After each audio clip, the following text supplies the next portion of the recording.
Buat kalian yang udah bertahun-tahun menjalani hidup sebagai warga negara Indonesia tercinta, saya yakin kalian udah nggak asing dengan istilah peribahasa tong kosong nyaring bunyinya. Dan nyatanya, peribahasa itu tidak hanya sebuah kata kosong yang indah dan tak bermakna. Biasanya peribahasa dihasilkan dari suatu pengamatan yang amat mendalam dari suatu hal, dan kemudian dibahasakan dengan suatu gambaran yang hampir sama untuk memudahkan pengambilan pelajaran dari hal tersebut. Salah satunya ya peribahasa tadi yang berbunyi tong kosong nyaring bunyinya. Dan peribahasa tadi tidak hanya sekedar omon-omon belaka. Kenyataannya memang demikian. Alias kalau kita mau memakai kata-kata peribahasa juga, ya tong kosong emang beneran nyaring bunyinya. Dan itu pun bukan tanpa alasan. Dan bisa kita jelaskan bagaimana dan kok bisa tong kosong itu nyaring bunyinya. Jadi ketika seseorang itu kosong, maka dirinya tidak memiliki pengetahuan yang memadai untuk menilai suatu hal.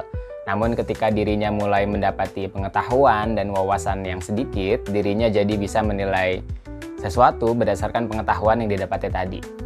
Dan masalahnya, seseorang yang sudah memiliki pengetahuan dan wawasan yang sedikit tadi, biasanya ngerasa sudah mengetahui banyak hal. Sehingga biasanya orang ini akan berisik karena merasa mampu menilai berdasarkan pengetahuan yang sedikit tadi. Dan sebaliknya, semakin orang itu belajar lebih lagi, mendapatkan pengetahuan dan wawasan yang semakin luas, maka tongnya akan semakin terisi. Akan banyak hal yang bisa dia gunakan untuk menilai dan mengambil keputusan yang tepat dan juga bijak. Dan karena hal itu jugalah biasanya orang yang banyak pengetahuan dan wawasan itu cenderung tidak berisik di suatu momen karena mereka mencerna dulu baru kemudian memutuskan. Jadi peribahasa itu sangat pas menggambarkan bagaimana keadaan pengetahuan seseorang akan sesuatu biasanya juga berpengaruh bagaimana dia berinteraksi di kehidupan sehari-hari. Dan sayangnya juga saya pernah membaca di suatu postingan seseorang, otak kita, organ otak kita itu tidak seperti perut kita.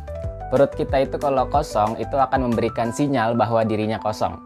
Artinya kita harus makan, sementara otak kita itu tidak mengirimkan sinyal apapun kalau dirinya kosong. Sehingga biasanya dirinya akan merasa puas dan bangga dengan pengetahuan yang sedikit tadi. Itu aja dari saya Aji, saya ucapkan terima kasih sudah menonton video ini dan sekian.